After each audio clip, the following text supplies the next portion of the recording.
அன்பர்களே, நண்பர்களே, உங்கள் வாழ்வின் இனிய காலை வணக்கம். இன்று ஜூன் மாதம் 9ஆம் தேதி, அதாவது தமிழுக்கு வைகாசி மாதம் 26ஆம் தேதி,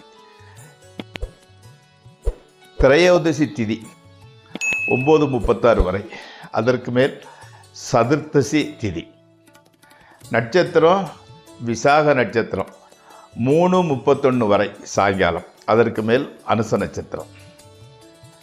சந்திராஷ்டமம் காலையில் 8:50 மணி வரை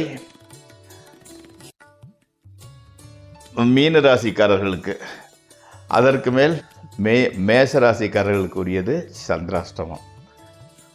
ராகு காலம் காலையில் 7:30 9 வரை, யமகண்டம் 10 12 வரை, நல்ல நேரம் காலையில் 9 to 10, மத்தியானம் 1 to 2, சாயங்காலம் 4 to 5. இன்றைக்கி அணிய வேண்டிய உடைய நிறம் வெண்மை, வெள்ளை கலரு. தவிர்க்க வேண்டியது பச்சை. சாப்பிட வேண்டியது கேசரி பாத், ஸ்வீட் கேசரி சாப்பிட்டு கொள்ளலாம். கொண்ட கடலையில் செஞ்சது ஏதாவது சைடு சென்னான்னு சொல்லுவாங்க இல்லையா, எதையும் சாப்பிட்டு கொள்ளலாம். இப்போது நம்ம ஜோதிட பாடத்தில் சுவாதி நட்சத்திரத்தில் பிறந்தவங்களை பற்றி பார்த்து கொண்டு வருகிறோம். அதையே தொடர்வோமாக. சுவாதி நட்சத்திரம் 4ஆம் பாதத்தில் பிறந்தவங்க சகோதரிகளை ஆதரிக்க மாட்டார். அவங்களுக்கு கூட பிறந்த பெண் குழந்தைகள்னால் கொஞ்சம் ஒரு வெறுப்பு தான். ஆடை அணி மேம்பாடு அற்றவர். அதை ஸ்டைலாக ட்ரெஸ்ஸு பண்ணுறது அதெல்லாம் அவருக்கு தெரியாது, புரியாது. வீடு நிலம் வாகன யோகம் இல்லாதவர். புத்திர புத்திரிகளை பேணுவார். அதே சமயத்தில் அவர் குழந்தைகளை மட்டும் நன்றாக கவனித்து கொள்ளுவார். மாதாவின் பரிபூரண அன்பை பெறாதவர். அம்மாவோட ஆசீர்வாதமோ அன்போ அவருக்கு பூரணமாக கிடைக்காது. தாம்பத்தியத்தில் சுகபோகத்தை முழுமையாக காண இயலாதவர்கள்.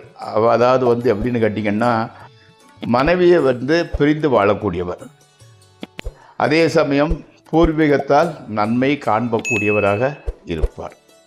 நண்பர்களே, இப்பொழுது நம்ம ராசி பலன் நிகழ்ச்சிக்குள் செல்வோம்.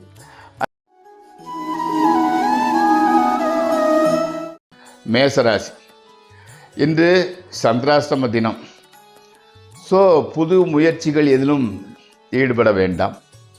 ஸ்பெக்குலேஷன், ட்ரேடிங் ஆகியவற்றில் நஷ்டமே உண்டாகும். ஸோ மேக்சிமம் அதை தவிர்த்து விடுவது நல்லது. முக்கிய பிரமுகர்களை சந்திப்பது, தூரதேச பிரயாணம் செய்வது, பிரயாணம் லாங் டிஸ்டன்ஸ் டூர் போகிறது போன்றவற்றை தவிர்த்து விடுங்கள். உடல்நலத்தில் கொஞ்சம் அக்கறை எடுத்துக்கொள்ளுங்கள். அடுத்து ரிஷபராசி. ஓரளவு பொருள் சேர்க்கை உண்டாகிறது. மனைவியினால் மகிழ்ச்சி உண்டாகும். பெரியோர் பாராட்டையும் அவர்களின் நன்மதிப்பையும் பெறலாம். ஸ்பெக்குலேஷன், ட்ரேடிங் ஆகியவற்றில் லாபமே உண்டாகிறது. பிரயாணங்களினால் நல்ல பலன் கிடைக்கின்றது. வழக்குகளில் நல்ல முடிவு ஏற்படும். அடுத்து மிதுன ராசி. புது நண்பர்கள் வாய்ப்பார்கள். ஆடல் பாடல் விளையாட்டுகளில் பார்ப்பதில் ஈடுபடுவதிலும் விளையாடுவதிலும், விருப்பமான உணவை புசிப்பதிலும் மனம் ஈடுபட்டு பொழுது இன்பமாகவே கழிகின்றது. சிறு சிறு தொல்லைகள் ஏற்பட்டாலும் பொருளாதாரத்துறையில் முன்னேற்றம் உண்டாகிறது. மனமகிழ்ச்சிக்கான நிகழ்ச்சிகளே அமையும். அடுத்து கடகராசி. மனக்கவலை, பொருள் நஷ்டம், வீண் தொல்லைகள் ஆகியவை ஏற்படக்கூடும். ஆயினும் மனைவி மக்கள் மகிழ்ச்சி ஏற்படும் வண்ணம் நடந்து கொள்வார்கள். அவர்களால் பணத்தட்டுப்பாடு குறையும். வாலிப வயதினர் காதல் வசப்படுகின்றனர். தூக்கத்தில் சில பிரச்சனை உள்ளது. ஆழ்ந்த தூக்கம் வர மறுக்கிறது.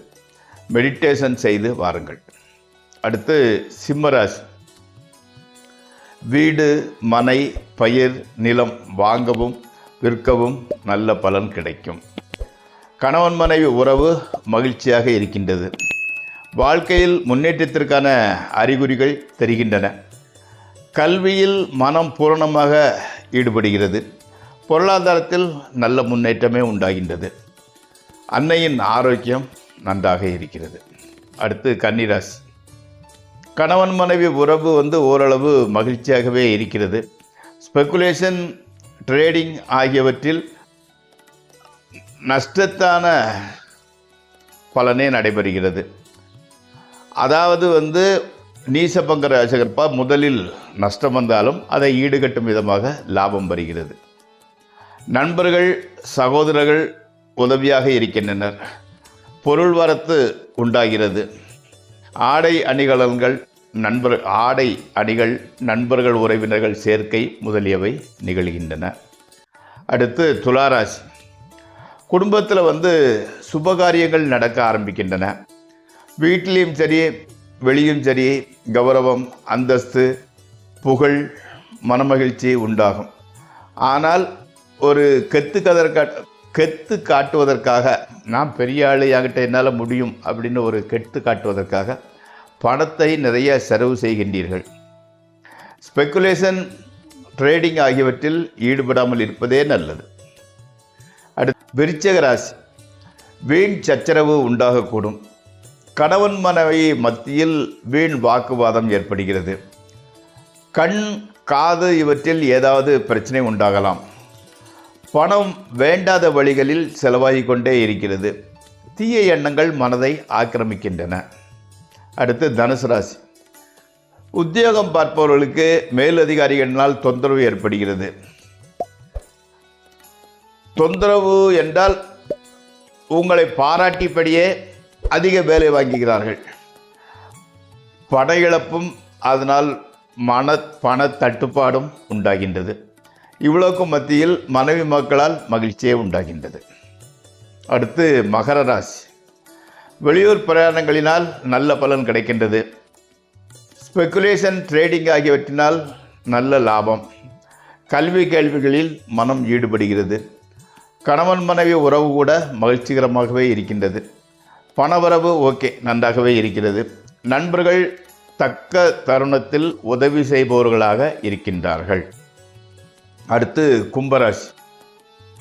பெரியோர் ஆதரவு, மனைவி மக்களால் மகிழ்ச்சி, பொருள் வரவு, உறவினர், நண்பர்கள் எதிர்பாராத வகையில் உதவி செய்வது, மகிழ்ச்சிகரமாக பொழுதை போக்குவது முதலியவை கிட்டும். ஸ்பெக்குலேஷன், ட்ரேடிங் ஆகியவற்றில் கூட நல்ல ரிசல்ட்டே கிடைக்கிறது. வேலை இல்லாதவர்களுக்கு டெம்பரவரியாக வேலை கிடைக்கின்றது. அடுத்து மீன ராசி. வயிற்றுக் கோளாறு ஏற்படலாம். எச்சரிக்கையுடன் நடந்து கொள்ளாவிட்டால் கெட்ட பெயர், கௌரவ குறைவு உண்டாகக்கூடும். பணச்செலவு அதிகம் ஏற்பட்டு பணத்தட்டுப்பாடு உண்டாகிறது. பூர்வீக சொத்திலுள்ள பிரச்சனை ஒரு முடிவுக்கு வருகிறது. ஸ்தல யாத்திரை செய்ய முடிவு செய்துள்ளீர்கள். சென்று வந்த பின் கஷ்டங்கள் விலகி முன்னேற்றமும் மகிழ்ச்சியும் உண்டாகும். நண்பர்களே, இந்த ராசி பலன் நிகழ்ச்சி இத்துடன் முடிவடைகிறது. நாளை